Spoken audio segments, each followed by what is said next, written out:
Raising Nashville. Raising Nashville.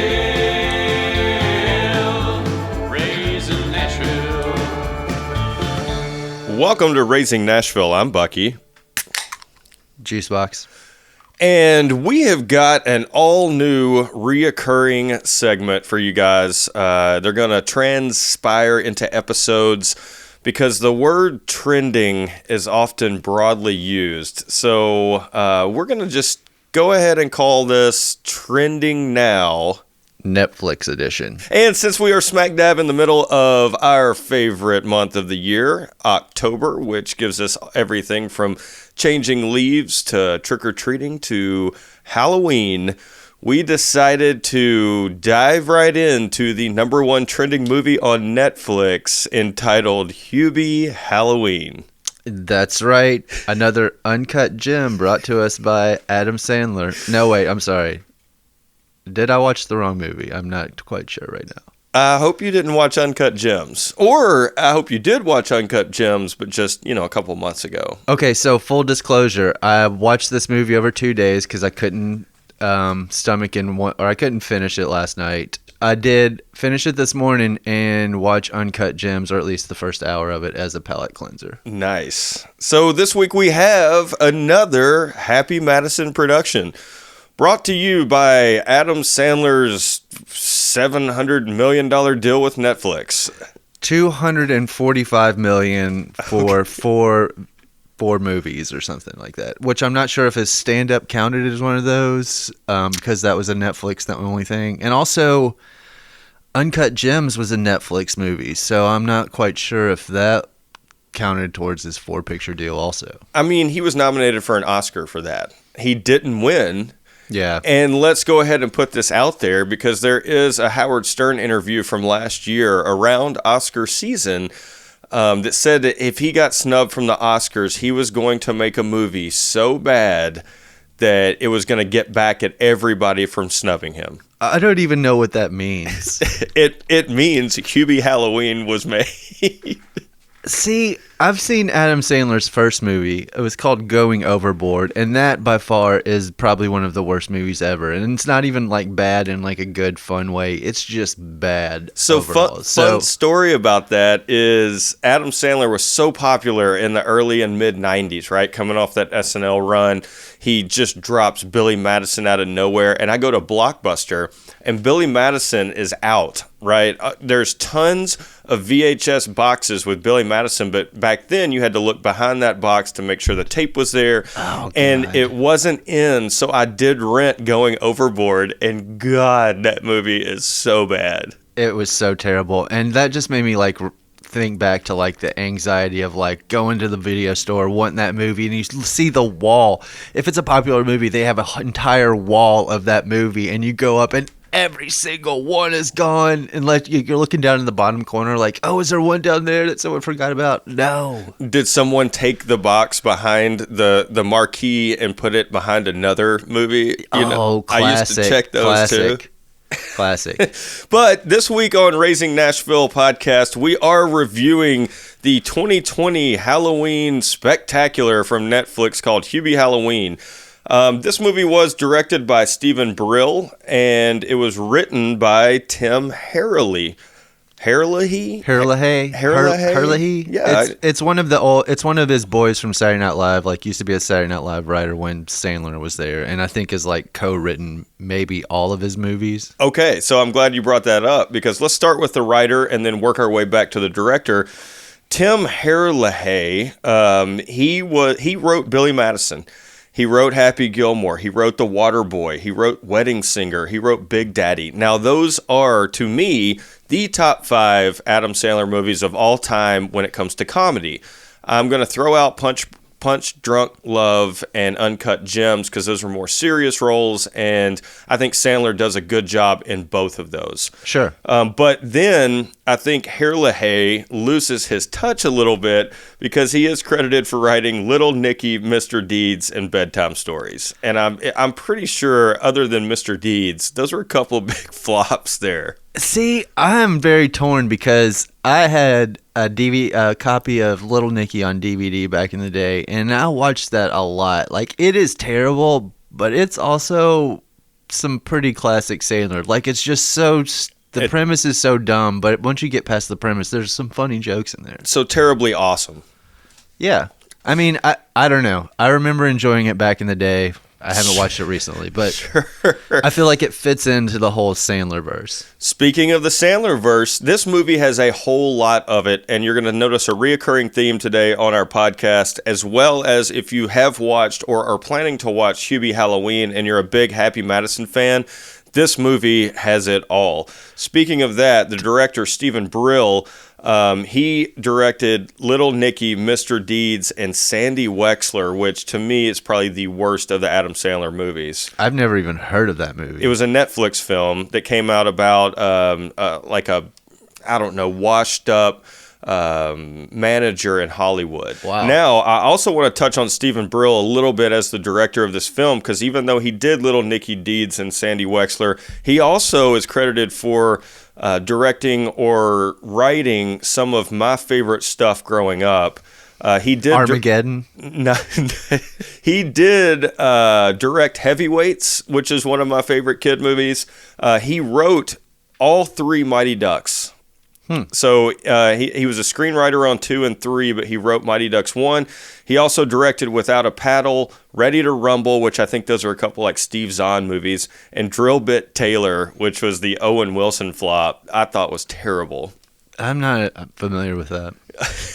It's okay. Everybody can skip that one. Okay. So let's get right into it. Hubie Halloween. I'm seeing an overlying theme of bullying in this movie. It's about the town dummy who, to me, is like, a self-appointed hall monitor in school, right? So he wears a sash.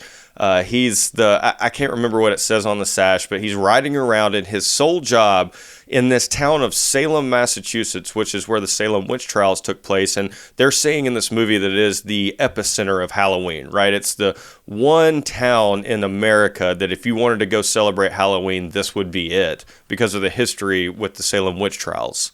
I compare this town, well, I mean, it's Salem, obviously, but kind of the way they portray it is similar to how, what was the city in Jaws? Like the beach that they didn't want to close down because, Sure. It was tourist attraction. There's some shit that happens in this movie, and we're going to spoil everything about this movie just so you know. But this is a movie that can be spoiled. Yeah, but anyway, so like they kind of allude to the same type of thing. They like don't want anybody to report on anything bad going on because this is a big time of year. We got to make our money. All the tourists in town. It is. So Sandler lives with his mom, or Hubie. Sorry, Hubie lives with his mom. He's like the town hall monitor, and his sole purpose, he thinks, in life is to protect every family and kid in this town on Halloween. Yeah. So it's his favorite holiday. He decorates his yard. He goes to the school and he gives, Halloween safety tips, and, he does all of this stuff, but constantly you find out throughout the movie that over the years since he was a little kid, he's been bullied. And you kind of... I think bullying might be a bit of an understatement. First off, let's go ahead and talk about this real quick. Like, I don't know why. Maybe it's just because I'm older now. But like it's the same premise as the Waterboy, more or less. He is the same character as the Waterboy. So I don't know why. Maybe it didn't bother me back in the day, but for some reason, the thought of people in town bullying somebody that's obviously like developmentally disabled really rubbed me the wrong way in this movie. Sure. And I don't know if it was because they were just going to the extreme, because it was like they were going beyond, like everybody's bullying and making fun of him, but they are actively trying to kill him throughout this entire movie. He's riding his bike. They throw a cinder block at him at one point. At one point in the movie, a flaming spear is thrown at him by the townsfolk. Yes, I think that is hilarious. It's how, if you've seen the movie, you understand when he's riding his bike down the street, people are throwing things left and right at him. I think it starts with like eggs and things like that. It does start with eggs. And that scene alone, I mean, 2 minutes into the movie, I was like, what in the fuck is going on? I agree. And then by the time the movie's over, they're throwing like washing machines at him. And it's just ridiculous. It's way over the top. And I think that And he has like ninja dodging skills too. Let's not gloss over that. Like, I was going to say that just kind of goes deeper into the fact that he's been bullied his whole life, that now he knows how to avoid it. And he's pretty good on that bicycle. And there's some unrealistic things going on, but he's a master of his craft, which his craft is getting bullied, I guess. I have no idea. I'm not really sure either, because you say that he's around to protect people from Halloween. He is the most scared person in town also. He is scared by every single Halloween decoration that he sees. So you see that theme, you see, his mom telling him to stand up for himself, and then, a lot of things happen, and then boom, Halloween night happens. It opens with a news story on TV about Halloween. It's the biggest holiday, and they start in the morning, and this whole movie kind of takes place over one single day on Halloween. They have everything, by the way.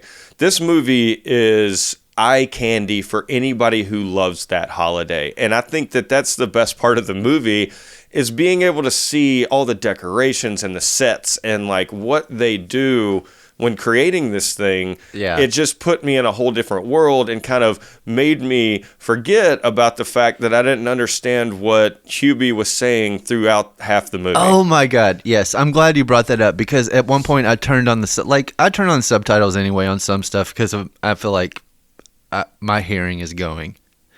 But for this one, I was just like, I can understand what everybody else is saying just fine, but I can't understand what he's mumbling. You kind of get used to it over time. Like if somebody has an accent, you get used to the accent. You start understanding what they're saying. This one, no.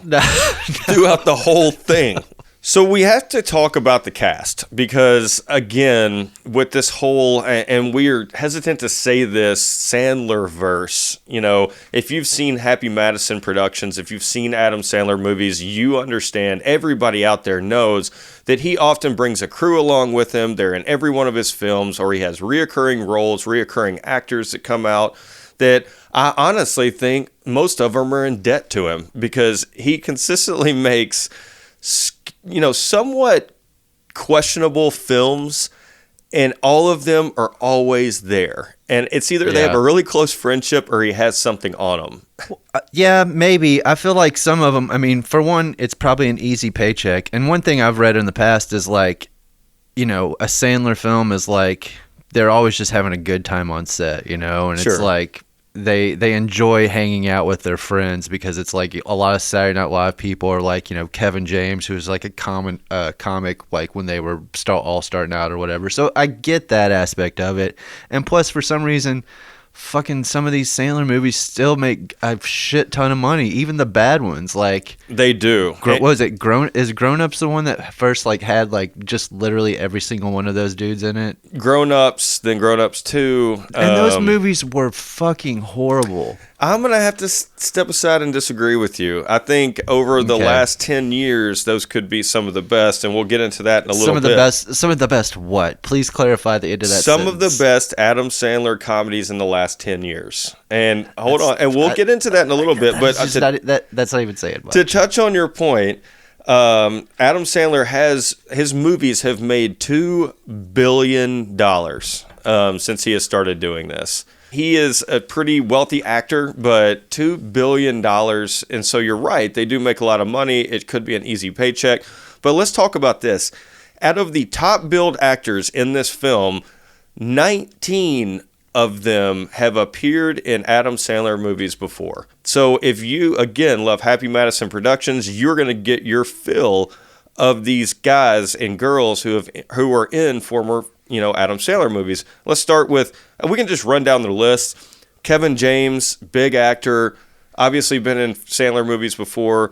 Julie Bowen, who played his love interest in Happy Gilmore. Sorry. Yeah. The blonde-headed girl in Happy Gilmore. Steve Buscemi, obviously, you knew he was going to show up in this one. Right. He's in every one of them. When he first showed up in this movie as Adam Sandler's next-door neighbor, I thought he was going to play that role from Billy Madison, though. I thought he was like the grown-up guy that put the lipstick on and wanted to murder everybody. I totally thought that too. And this guy was just like a crazy person that was living in an escape from an insane asylum. There's no, you can't say it's not the same person. That's true. That could be. Goes back to the Sandler verse. Rob Schneider's in this film. He's been in a lot of Sandler movies. Maya Rudolph, Tim Meadows obviously has that SNL connection. Dan Patrick, Blake Clark, who is the older guy with the raspy voice. It was he's in The Water Boy. He's been in a lot of Sandler movies. Ben Stiller makes an appearance in this movie. That one kind of surprised me the most. I feel like I think it was the second best. Reprising that character surprised me. Sure, it was great. George Wallace, who played the mayor in Mr. Deeds, plays the mayor in this movie. So you've got kind of a connection there. Jackie Sandler, which is Adam Sandler's wife, has been in the films before. I wrote down in my notes, she is a terrible actor. She is so bad. Paul Sato is also in this movie, who's been in a couple of Sandler films. Kenan Thompson, China Ann McClain, who plays, in this one, I guess, Ray Liotta's love interest in The Haunted House. That's kind of a weird thing going on there. I don't know if I would call that a love interest as much as an old man really perving on a younger woman. That part made me a little uncomfortable. Alan Covert is in this movie too, and most of you remember him. He's been with Sandler since the beginning. He's also the star and lead role in Grandma's Boy. So those were people who were connected. I'm very surprised that Peter Dante is not in this film, as well as the other guy, and I can't remember his name, is the two guys with Alan Covert that's been with him, with Sandler since the beginning, who's been in all of his films. I don't know what happened to those two, if maybe they were COVID conscious or they didn't want to step on the set. It was kind of confusing that so many people were in these movies and those two guys were kind of left out. I almost wonder when this movie was made. I mean, I don't feel like it was made during quarantine. It had to have been made like I guess that's over true. a year ago, probably. Yeah. I want to touch on this. The Miles Davis lady makes an appearance in this movie from Billy Madison. What? Yeah, she's the one who is like a chaperone at the school for the school dance or whatever, and he hands her the crosswords to hand out to the... No. That lady was like 100 years old in Billy Madison. There's no way she was in this movie. I thought that was her. I'm saying that lady is dead. Maybe it was her daughter. I do have to bring up Ray Liotta is in this movie. He has not been in a former Sandler film. And then Adam Sandler's mom, I want to talk about for a second. Her name is June Squibb as the actress, and she has some of the most comical parts in this film, and basically they don't come out of her mouth. There are the T-shirts that she wears, and I could have swore June Squibb was in a former Sandler film, but I had to look it up and I had to get deep because I knew her from somewhere, right? Right. And I thought she might have been one of the grandmas in Grandma's Boy, or she was like a former, mom actor in one of the movies. Turns out she's not, but I do know where I remember her from. And it is another Halloween or horror classic that Juicebox and I shared love for, and that is Would You Rather. She is sitting at the table in Would You Rather. Oh, wow. Yep. And that is the only other movie I know her from. Damn. Okay. So it's funny you mentioned that because I made a note that like this T-shirt gag is done by the second T-shirt, and they beat it to death. Like they show her wearing 10 different just stupid ass T-shirts. Like it's it. She got them all from like Goodwill. Yeah. And I think there's one scene in the movie where she has a friend, and I think the friend has the best T-shirt of the whole movie. Oh, what did it say? It said something like, "Would you get down there and lick it?" or something. I thought it was hilarious. Why would it say that, though? Because all of them were like a pun for something else. That's just like... You had a boner donor. You had like the crosshairs that says, if you're standing this close, you're within farting distance. Those T-shirts, to me, were the funniest parts of the movie. Interesting. They just came out of nowhere. Yeah. I want to go back to Ray Liotta real quick. I thought for sure he has not been in any other Sandler movies. He has not. I had to go deep on that one, and I had to go all the way back to like Goodfellas to make sure that he hadn't been in something. Let me ask you this. Is Ray Liotta a good actor, or is he just like a straight up sociopath and that's just the character that he plays in every movie? Like I agree with that. I'm going to have to say that I think his fame came early in his career, and it was all basically Goodfellas. I think he maybe in a couple of other films he's been good, but I think Goodfellas was it. It put him on the map, and he's been riding that success ever since. He's been playing that exact same character since Goodfellas. Like 72 times. He's made 72 movies since Goodfellas, and he does play the exact same character. Well, even when you see him in interviews, like he just comes across like as that same person. Very brash. Yeah. I mean, so what was the acting wise? What was the biggest surprise for you in this movie? So let me say, I don't know that I had any surprise, like huge surprise, where I was just like, oh man, I can't believe it, because I would have been like Tom Cruise or something like that. I was leaning more towards not an actor, but a prop in this movie, which is Rob Schneider's hair. That when Rob Schneider takes that pig mask off because he escapes from the mental institution, and you finally find out it is Rob Schneider, right? His hair and his whole demeanor was just like, again, that's probably, besides Hubie's mom's T-shirts, that was my second favorite part of this movie, was just Rob Schneider. Because I thought the way he played just this relaxed mental institution guy, trying to get Steve Buscemi back to the mental institution was, I don't know. It was classic. Yeah, it was a fun reveal. The thing that I thought was weird, though, they like talked about it in like Kevin James' character talked about it. He was like, he's been locked up since the Carter administration, which was 40 years ago, right? Mm-hmm. So this dude's been locked up for 40 years. So Hubie Halloween is 58 years old. These characters are all 58 years old? They're all old. Because they all went to high school together? I think Sandler is 56, if I'm not mistaken. I had to look that up, but... Still, it's the whole thing is weird. I don't know. It's the time frame of it is weird. That Carter administration comment was strange. It was kind of... It's like this guy plays the Michael Myers role, right? He's locked up for killing his sister when he was 6. And he stayed locked up. Is that what that... Oh, man, that was the parallel of that. That's I guess everything in this movie is just a parallel of another... That's it. Yeah. This is just one big Halloween spoof. It's like the movie... It's like Scary Movie, except insert everybody who's ever been with Adam Sandler. Yeah. We can talk about a couple of props of the film. Obviously, the biggest one being Adam Sandler's thermos. Dude, yeah. One of the first things I wrote down was... What did I miss something about this thermos? Like, did I look up or look away for a second and miss some plot point that tells us what this thermos is? Because what the hell? It's like he's like a superhero with it. Yeah, it talked about he built the thermos when he was in Boy Scouts. There was that part. So I guess I missed that part. But first of all, you'd have to be like a NASA scientist to build this thermos when you're in Boy Scouts because it does everything.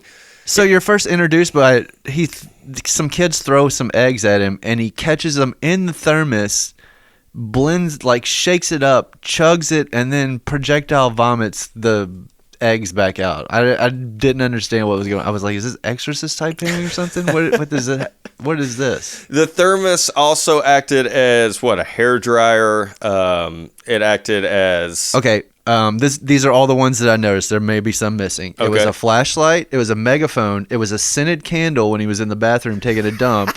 It was a grappling hook. It was a shovel. It was a vacuum cleaner. It was whatever that thing is like that caught eggs, which maybe be the vacuum cleaner. It was a soup separator because there was one point where he poured 3 different types of soup in there, and then. I thought he blended them. I thought is that what it was? Okay. Yeah, that blender portion of it. Okay. Wasn't it an umbrella at a certain point? It was an umbrella. It was a can of mace, a flare gun, and you said hairdryer already. And an umbrella. It was like they were filling every plot hole in the movie with this one thermos. Yeah, it was very Inspector Gadget. And why he chose that, God knows. I mean, it was just a very strange... It was almost its own character in the movie was that thermos. It was like some kind of weird homage to Canteen Boy from like Saturday Night Live or something like that. It's just like this whole thing was just like every single... It's like if you put every single aspect of the Sandler universe in a computer AI program and then typed in Halloween theme, and then this is like what it turned out. I feel Sure. like. No, I completely agree. So let's not like go too far into this movie, but like I do want to say, like at about the 50-minute mark, I was like found myself getting bored. So like I paused the movie and I went into my kitchen and I got in the cabinet and I got out a little bottle of CBD oil from Two Tours CBD. That would help you through an Adam Sandler movie. Yeah, I mean it. I put a couple drops in there, and I fully intended to go back and watch the rest of it. And full disclosure, I fell asleep. And that's what CBD is supposed to do. It helps you relax. It helps you control anxiety. Even if you wanted to stay up and watch the rest of Hubie Halloween, it would help you get through the terribleness of this movie. Yeah, it might make you think it was better, or at least fall asleep and wake up and watch the second half of it like begrudgingly in the morning. And I'm glad you mentioned that because our listenership, we actually have a special for you at Two Tours CBD. If you go to twotours.com, you can and put in the code Raising Nashville. You will get 10% off any orders plus free shipping. We also get a little bit of extra out of it as well.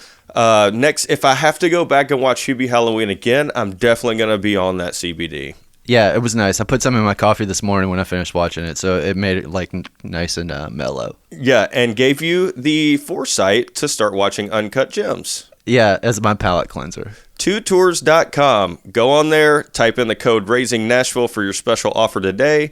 Two Tours CBD. We came home together. We grow together. So anyway, once I started watching it again this morning, it was like right after the kid. It was the corn maze part. So it was like after the kid got pulled back into the corn maze. You know, it's like, okay, was that a kill? And if so, why did it take 45 minutes for there to be a kill in this horror movie? And that made me take a note and start thinking, what exactly kind of movie is this? Is this a comedy movie? Is it like a horror movie? Like, what's the genre of this movie? It took a big turn in that corn maze. I completely agree. What kind of turn did it take? I mean, let me ask you, because I'm seriously confused at this point of what type of movie this is supposed to be. I wanted to say during that corn maze, I got, and please don't murder me for this, but I got a little bit of a Broken Lizards Club Dread vibe from the corn maze, especially when you see that character who has a great costume, by the way. Just throwing on some teeth and being Freddie Mercury, it worked really well. I don't think that's all his costume was. But. Well, I know that, but seeing him get pulled through the corn from the back. Right. I just, and then that reoccurring theme starts to happen where people just get pulled from the back, like way off in the distance. Like no being could possibly do this. Right, exactly. It's like a sci-fi force that's pulling someone, and it got a little confusing at that point. So yeah, I was like, what kind of, like I said, I didn't know what kind of movie is this? Because to that point, you know, there was the t-shirt gag, there was a couple of other things that were kind of funny, but like for the most part, it wasn't like super funny. No, it wasn't. I didn't think it was that funny at all. Again, eye candy on the Halloween stuff, but the horror part, and once you find out the end where all of those people actually went, it made a little bit more sense. But come on, the person who was responsible for that could not have even pushed that person over. It was a little strange. And spoiler alert: the killer, or not even the killer, the abductor is his mom, his frail old mom who actually, I guess, you know, was in a prior horror movie, so it meant, you know, she knows how to kill people, I guess. Sure. So anyway, I get to the end of it, and I'm just like, I guess this is just a Halloween movie. Sure. Is this just a new genre of thing? Like, this is going to be like a Christmas, they're trying to make like a Christmas movie, but it's a Halloween movie, and there's just going to always be these certain tropes that are in these like fun Halloween family. Is this a family movie? See, I don't even know. I think like, it who is is this movie for? I think it's a family movie. There's limited cussing. There's not very much brutality. Like there's things for kids to me. There's not much brutality except for they literally are trying to kill this man the entire movie, the True. whole town. Like when he goes to that party and they are like ready to beat him to death. Like these teens are ready to beat him to death. That's true. But the good guy wins in the end. Speaking of that, I have to bring up this whole Julie Bowen story of this beautiful woman being a server at a diner that is in love with Adam, like over the top in love with Hubie. It just that did not make sense. It made me so angry. And her previous love interest is the cop who was played by Kevin James. Kevin James, who not only played by Kevin James, he's got like a mullet and this disgusting beard. Dude, like the worst wig and beard ever. Like that was in of itself its own joke, I guess. Like him just having that stupid look the entire movie because he's never out of his cop uniform. He just looks the exact. Well, I guess it takes place in one day. Sure, but the other thing about Julie Bowen, like that character is like. Obviously, maybe a little bit developmentally disabled. Also, it's okay. Like I feel like there's something going on there with her. She's not quite there. She is a foster parent for 3 teenagers. Yeah, and yes. she is not nearly does not have it all together. Like, get this: the 3 teenagers, 2 of the daughters are Adam Sandler's daughters, and the other one, his last name is Sandler. It's like Kevin Sandler or something like that. Was it? No, yeah. it's Will from Stranger Things, right? Oh, he was the other one? There's a guy in this movie named Kevin Sandler, which would blow me away, which I kind of want to touch on this for just a second. But yes, the kid from Stranger Things is all grown up, which makes me think, what is Stranger Things season 4 going to look like? Are these kids going to be like full through puberty with deep voices, smoking cigs and drinking or pulling hay misters? Yeah. I don't know either. I mean, my opinion on that is like they should have been able to tell that story in 3 seasons. Sure. Now that's just a money grab. Look at the credits at the end of the movie. There are so many actors in this movie. I mean, it goes on and on. I read a thing earlier that the credits are 15 minutes long. So this movie's billed as an hour and 45 minutes, but if you take away the 15 minutes of credits, it's an hour and 30 minutes long. I did notice some last names, so I had to dig into it. Not only is this the Adam Sandler verse, but he allowed actors to bring their kids along to play background roles. Ben Stiller's daughter is in this movie. All of Kevin James's kids, Colin Quinn's son, and Ray Liotta's daughter, all in this film in like the high school party scene. They were the kids that wanted to beat him to death. Yes. Okay, cool. So it was pretty cool that they allowed him to do that. I mean, you had to fill this with a bunch of actors, no matter when it was filmed, COVID or pre-COVID. But if you've seen it, you know what happens. It's, I don't know. I can't, it's nostalgic, I guess, or I can't get it. It's not good. Yeah, that's what I'm saying. If it's nostalgic, it's not a nostalgia that I have because I didn't grow up watching this type of Halloween cheesy movie. But we have been subjected to some pretty terrible Adam Sandler films over the years. And I want to play this little game with Juicebox here. Oh, no. Can you name or let me ask you this, what's your opinion? What is the best Adam Sandler comedy in the last 10 years? Let's make it harder because we all know that in the 90s he was slaying it. And I think somewhere around 2002 he might have lost his way. So now, over the last 10 years, I can read them. Do you want me to read them all for you? I need a list for sure. Because I have an idea of what I think it is, but I also don't know all the movies on that list. All right, let's start with Hubie Halloween. Obviously, we're reviewing that today. Murder Mystery. Sandy Wexler, The Ridiculous Six, That's My Boy, Jack and Jill, Grown Ups 2, and The Do-Over. Okay, so it's That's My Boy. Okay. It's easily that movie. I'm going to have to agree with you, although if you technically count his voice, I would say Hotel Transylvania trumps all of that because out of animated films, that's probably one of my favorite ever, is Hotel Transylvania series. I haven't seen it. To me, you have to date back to 2009, which is 11 years ago. Funny People is the last, I think, comedy that he made that I just thought was incredible. But that's not a Sandler comedy.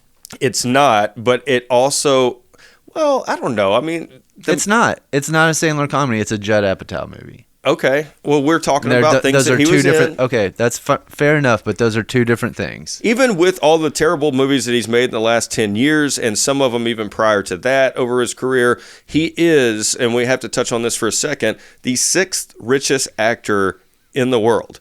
He comes in at $420 million. He's made $2 billion, his movies have, over the years that he's been making films.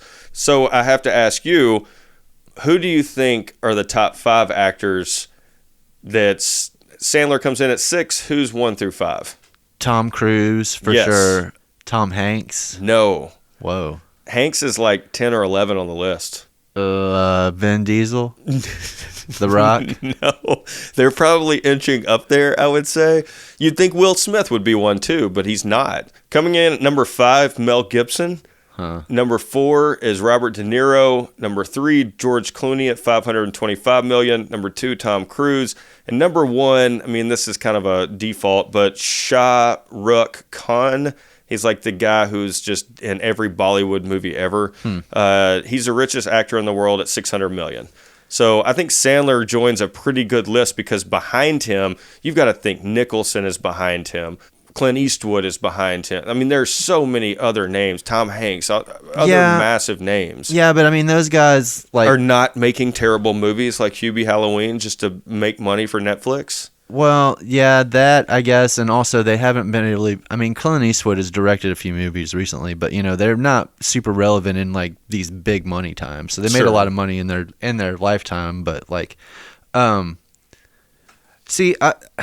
it's interesting because like Sandler has the whole like Happy Madison production company that does other movies besides his movies. Because like Grandma's Boy was one of those movies. That movie that came out, I guess earlier this year with David Spade and Lauren Lapkus, Wrong Missy. Yep. I mean, that was a funny movie. Like that was a solid movie, and it was like trending on Netflix for a while. It was like the #1 film. So he's like, beyond just him, his production company is making him some good money. And according to this contract, this is what, 1 or number 2 of the 4 that he just signed on for. So we are going to see more Adam Sandler movies.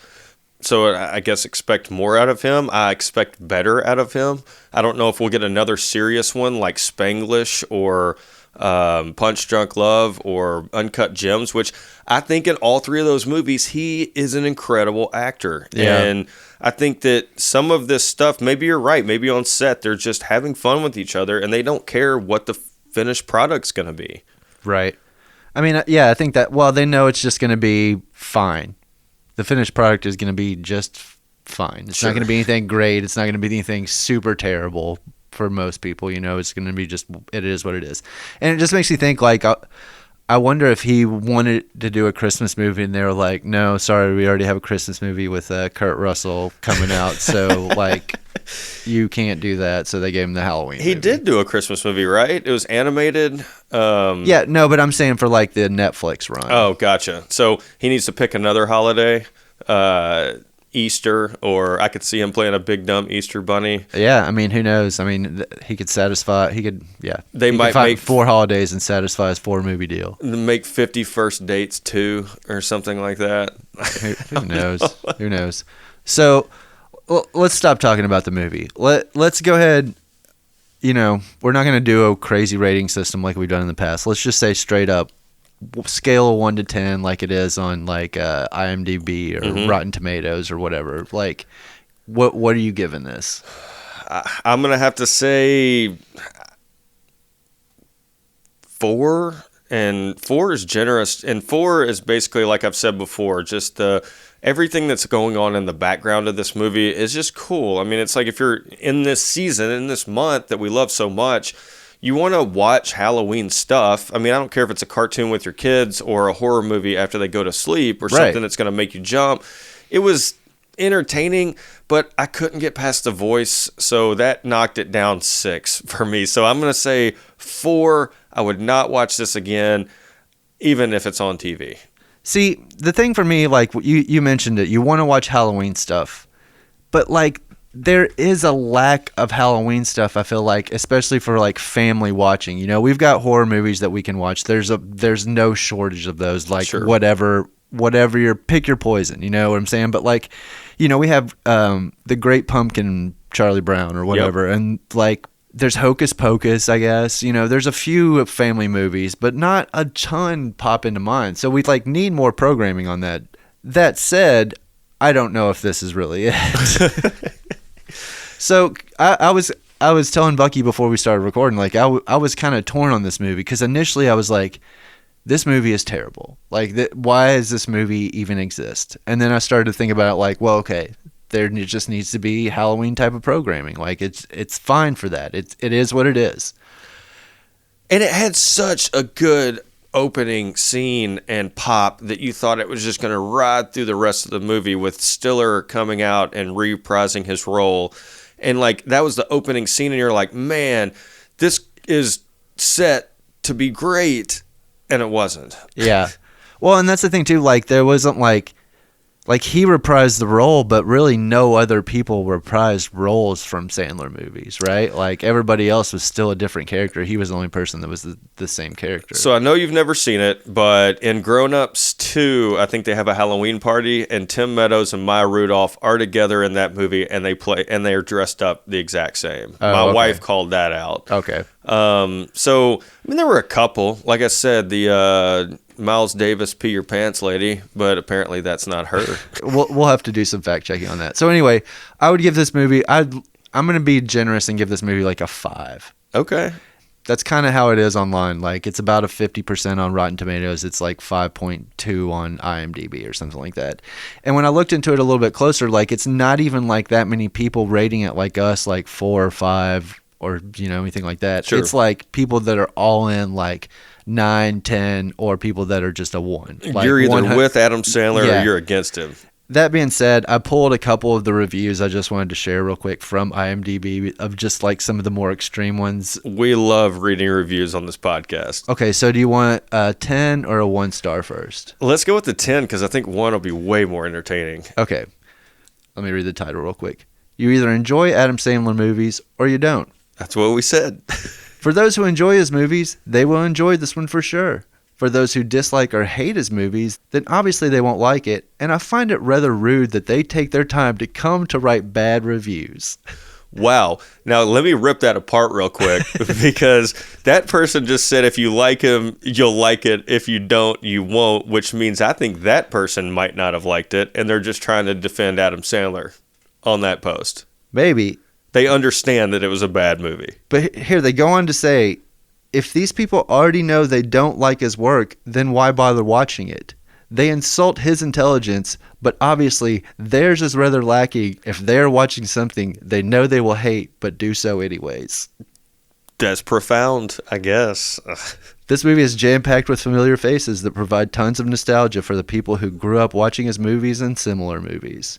Yeah, that's 10 out of 10. That's exactly what it is. So, this person was defending it and they were attacking the other people, which I guess is just what we do in the comments. Trolling. Yeah. So, 122 out of 200 people found that helpful. All right, now let's dive into this 1-star review. This is what I'm excited about. Okay, this one, you didn't like that? See, I liked that last one because that person got, like, really upset about the people that were writing bad reviews about it. Sure. And insulted their intelligence. Someone's probably walking around wearing a little Nicki t-shirt or something. Hey. Sorry. Okay, so this one's entitled, Time to Cancel Netflix. Yes. All in on that. Yes. Prices going up. They're paying Adam Sandler $275 million to make 4 movies, so he made $68 million from this steaming pile. You go from uncut gems to the typical idiotic Sandler movies that might as well be improvised. And of course, you've got Paul Blart in the movie because he always casts his talentless, broke friends in all of his movies. I don't think Kevin James is broke. Say that. I just love these, like, and of course, you've got Paul Blart in this movie. All right, at least hit me with one more before we get out of here. Okay, do you one more 1-star or 10-star? You know my answer. Okay.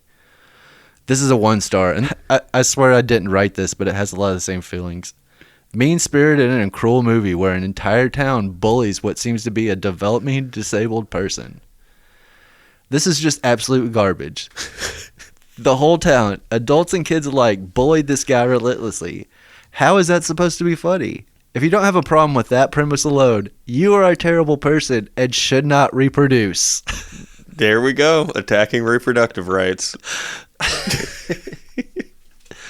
Using the voice and behaviors of a developmentally disabled person isn't funny. It's cruel and sad.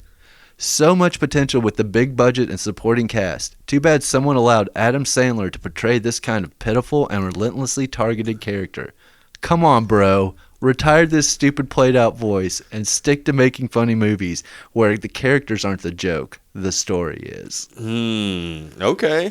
I can dig that. So that just makes me refer back to the other person's review that said, this is just an Adam Sandler movie. Sure. So that made me think twice. It's like, this has been Adam Sandler movies. And it's like, I think I read another one that was like, you can't like The Waterboy and not like this movie because it's like the same basic type thing. I didn't really like The Waterboy. I mean, I thought it was okay when I was younger, but at the same time, it was like the same thing. It was just like bullying somebody that was like, obviously had a disability. Sure. But it's either Adam Sandler playing these, like in his comedies, it's either him playing these goofy characters or he's playing Adam Sandler. Like he's just himself, like in Mr. Deeds, right? So the whole town is crazy, and he's just a normal guy who lands on a couple $1 billion or something. Yeah. And it's just normal Adam Sandler, like right. Bedtime Stories and, some of the other movies that he's made. I think most of everybody listening will agree that Billy Madison, Happy Gilmore, and The Wedding Singer are like the three biggest. Another example of just regular Adam Sandler is Big Daddy. I was going to say, that's always been high on my list. I feel like that's a touching movie. He's playing like a regular person. Like, I don't know. No, I think that movie's great. Well, this has been a incredible episode of our new series called Raising Nashville Podcast, Trending Now. And we will be back. It allows us to open the palette a little bit more and go deeper into things that are trending, not necessarily on TV or Netflix, but throughout our lives. We really enjoyed it. We're getting closer and closer, you guys. We are just a little over 2 weeks away from my favorite holiday ever. Yeah, but it's going to be so weird this year. It is. And maybe what we should do is kind of break down trick-or-treating and how it has changed and is going to change for this year, especially with all of the news that COVID's rising again. There's clusters coming out. I saw a news article the other day, or a news report on TV that said, hey, holidays are kind of back on lockdown now because of this stuff is getting bigger. So maybe next week what we'll do is break down trick-or-treating and how you can do it safely, give you some suggestions. But again, we're here every Monday. O'Doyle rules.